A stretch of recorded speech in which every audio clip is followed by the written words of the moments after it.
Bonjour à toutes et à tous. Merci de votre fidélité.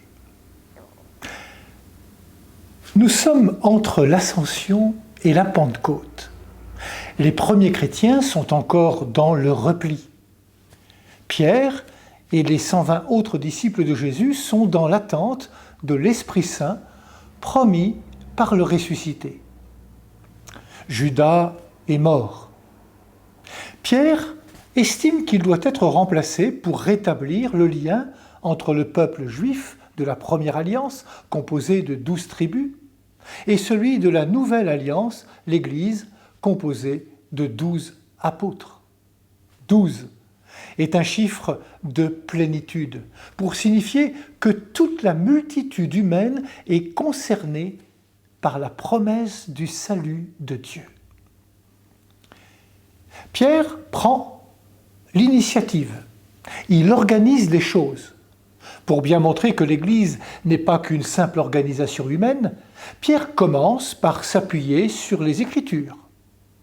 Il cite 2 psaumes, le psaume 69 et le psaume 109, 2 psaumes qui s'en prennent aux persécuteurs du juste. Il tente alors de démontrer que la fin tragique de Judas entre dans le plan de Dieu. Il évoque l'histoire qu'ils ont vécue avec Jésus et dit qu'un apôtre doit avoir été témoin de la totalité du ministère de Jésus, c'est-à-dire qu'il doit avoir été avec lui depuis son baptême par Jean-Baptiste jusqu'au moment où a été vu le ressuscité. Ainsi, Paul ne peut prétendre à cette charge parce qu'il n'a pas été témoin direct de Jésus.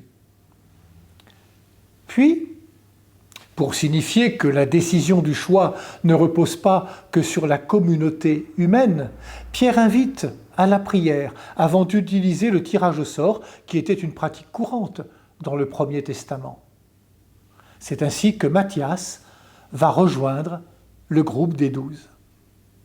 Nous voyons ici que les décisions de l'Église ne font pas intervenir que des hommes et des femmes, elles ne font pas intervenir non plus que Dieu, mais elles sont le fruit d'une étroite collaboration entre les humains et Dieu. Dieu conduit son Église en collaboration avec celles et ceux qui la composent. En restant fidèle à son Seigneur, l'Église ne sera pas une organisation figée, mais une communauté capable de toujours se réformer. Bonne journée à toutes et à tous et surtout prenez bien soin de vous et des autres.